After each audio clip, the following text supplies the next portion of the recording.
Hello, আসসালামু আলাইকুম viewers, আপনারা সবাই কেমন আছেন? আশা করি সবাই অনেক অনেক ভালো আছেন। আমিও আলহামদুলিল্লাহ ভালো আছি।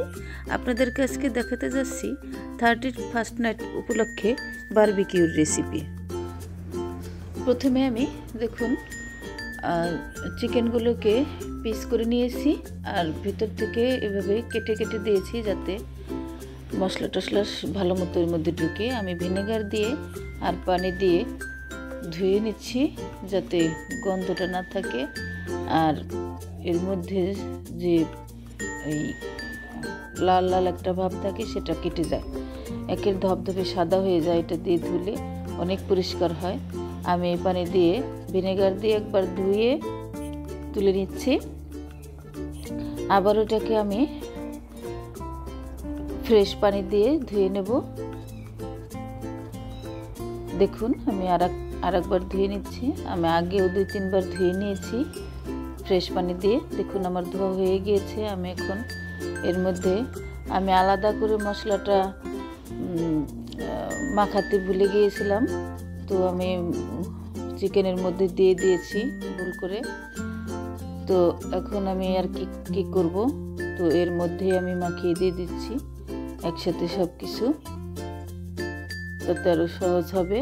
দিয়ে দিচ্ছি আদা বাটা, দিচ্ছি রসুন বাটা, এর মধ্যে দিয়ে দিচ্ছি টক দই, স্বাদ মতো নুন, দিয়ে দিচ্ছি জিরে গুঁড়ো,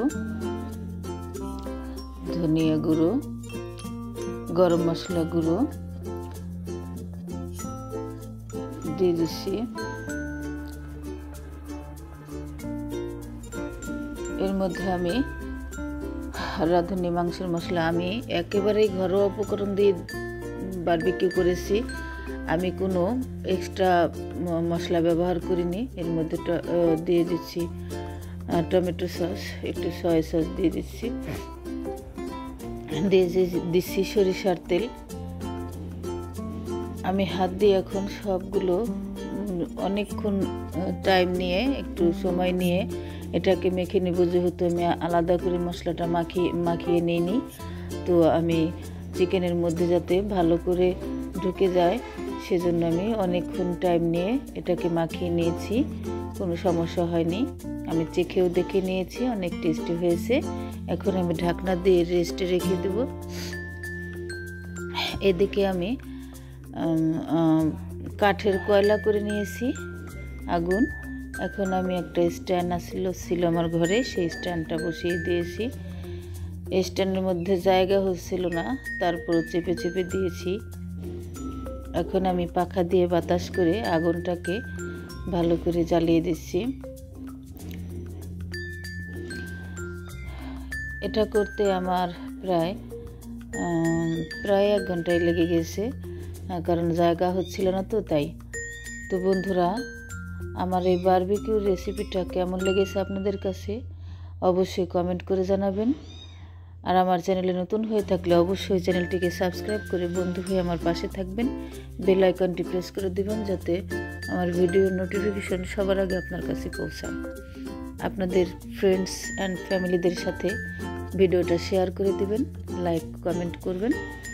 আপনাদের কমেন্ট পড়তে আমার খুবই ভালো লাগে। আমি চিকেনগুলোকে উল্টিয়ে দিয়ে আবার তেল ব্রাশ করে দিচ্ছি। এখানে আমি সরিষার তেল ব্রাশ করছি, আর মাখানোর সময় কিন্তু আমি সরিষার তেলটা ইউজ করেছি। এত সহজ বারবিকিউ হলে তাহলে আপনারা নিজেরাই বানাতে ইচ্ছুক হবেন, বানাতে মন চাইবে। কারণ আমি বেশি রকম কোনো ঝামেলা করিনি, খুব শর্টকাট যেভাবে হয় আমি সেভাবে বানিয়ে আপনাদেরকে সহজভাবে দেখানোর চেষ্টা করেছি।